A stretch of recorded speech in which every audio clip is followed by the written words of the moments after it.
नमस्कार, हमारा fast news में मैं रिया पांडे आप सभी का स्वागत करती हूं। तो चलिए नजर डालते हैं कुछ खास खबरों पर। एक के बाद एक करके सभी सरकारी महकमों को प्राइवेट करने के सरकार के फैसले के विरोध में आज पूरे देश में एलआईसी कर्मचारी भी हड़ताल पर चले गए।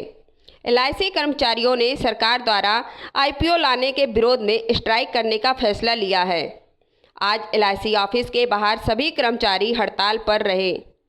इस मौके पर कर्मचारियों ने सरकार के खिलाफ जमकर नारेबाजी की।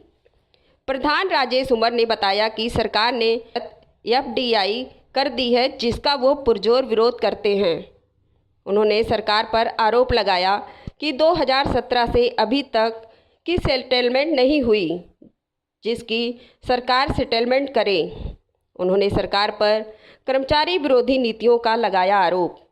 उन्होंने सरकार पर सरकारी महकमों को निजीकरण की तरफ ले जाने का भी लगाया आरोप। उन्होंने कहा कि सरकार आम आदमियों को जताना चाहती है कि आने वाले समय में उनको फ़ायदा होगा, जबकि आम आदमियों को इसकी जानकारी नहीं है। जिंदाबाद all India insurance employees association, जिंदाबाद all India insurance employees association, जिंदाबाद जॉइंट फ्रंट, जिंदाबाद जॉइंट फ्रंट, जिंदाबाद आईपीओ वापस लो, आईपीओ वापस लो, आईपीओ वापस लो, एफडीआई वापस लो, वापस लो, वापस लो, एफडीआई वापस लो, वापस लो, वापस लो। मेरा नाम राजेश कुमार है। मैं एनजेडआईए लोकल ब्रांच प्रधान। हमारी स्ट्राइक आज सरकार की कर्मचारी विरोधी नीतियों के विरोध में पूरी ऑल ओवर इंडिया एलआईसी में सभी कर्मचारियों की हड़ताल है। इसमें क्लास 1, क्लास 2, क्लास 3 शामिल हैं। जैसे कि सरकार एलआईसी का आईपीओ लाना चाह रही है, उसका हम पुरजोर विरोध कर रहे हैं। और जो इसकी 74% एफडीआई कर दी गई है, उसका विरोध करते हैं। हमारा 2017 से अभी तक पे स्केल की सेटलमेंट नहीं हुई है, वो हम उसकी डिमांड कर रहे हैं कि इसको सेटल किया जाए। आज सरकार की जो नीतियां हैं वो कर्मचारी विरोधी हैं। अब किसी भी गवर्नमेंट सेक्टर को उठा करके देख लो, बैंकिंग को उठा करके देख लो, सरकार उनको निजीकरण की तरफ ले जा रही है।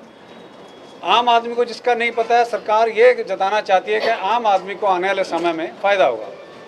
आप ये देख लीजिए, 22 बैंकों को 12 कर दिया गया और 12 में से आने वाले समय में सरकार इनको 4 करने जा रही है।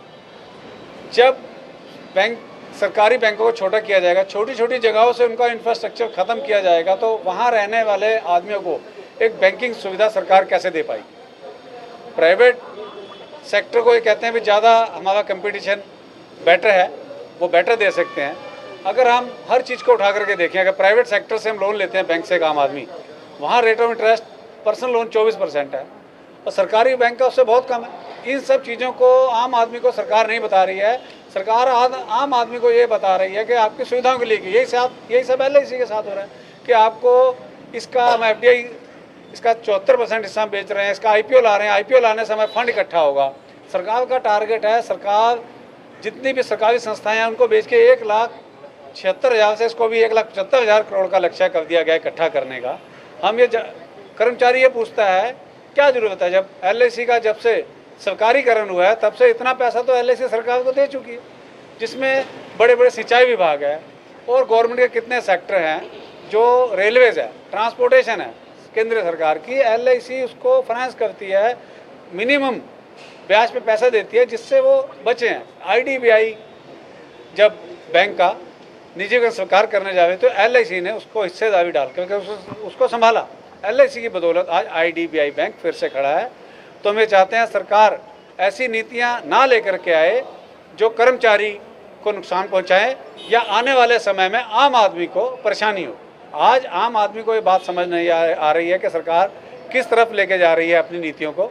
हम सरकार से भी यही अनुरोध करना चाहते हैं कि आप कर्मचारी विरोधी नीतियों को लागू ना करें और इस आईपीओ को जो ला रही है सरकार उसको वापस लें और हमारा जो चार्टर सेटल होना है उसको जल्द से जल्द सेटल करें। Development officer Ambala cantt. मैं ये सबसे पहले तो वेजेस का जो मुद्दा जो हमारा अगस्त 2017 से पेंडिंग पड़ा है वो सरकार ने अभी तक लागू नहीं किया है। एक हमारी स्ट्राइक इसके मुद्दे पर है, एक दूसरा जो हमारा एलआईसी का आईपीओ सरकार लाना चाहती है, एक हमारी स्ट्राइक इस मुद्दे पर है। मैं ये कहना चाहता हूँ कि सरकार दोहरी नीति अपनाती है। एक तरफ कहती है कि जो डिपार्टमेंट माइनस में चल रहे हैं उनका हम निजीकरण कर रहे हैं, दूसरी चीज़ हम ये पूछना चाहते हैं कि जो डिपार्टमेंट प्लस में चल रहा है, सरकार को भी चलाता है, हर महकमे को और पब्लिक के इंटरेस्ट में जो मुद्दे हैं, जो रोड हो गए, आपका रेलवेज हो गया, उनमें LIC का पैसा इन्वेस्ट होता है, तो फिर इसका IPO ला करके जो सरकार क्या कहना चाहती है। सरकार की ये दोगली नीति कि हम जो प्रॉफिट में हैं उनको भी प्राइवेटाइजेशन की तरफ ले जा रहे हैं और जो माइनस में हैं उनको भी प्राइवेटाइजेशन की तरफ ले जा रहे हैं। तो ये समझने वाली बात है कि आने वाले टाइम में जिस तरीके से आप सुनते थे कि पहले भी जो बैंकिंग सेक्टर था या LIC थी, प्राइवेट कंपनियां थी, वो लोगों का पैसा इकट्ठा करती थी और चली जाती थी। फिर सरकार ने ये सोच के एक इंश्योरेंस में लाइफ इंश्योरेंस कॉर्पोरेशन 1956 में बनाई थी, वो सोच के बनाई थी। आज फिर ये सरकार जो है उसी पुराने ढर्रे पर पब्लिक को लाना चाहती है ताकि पब्लिक का पैसा वेस्ट जाए।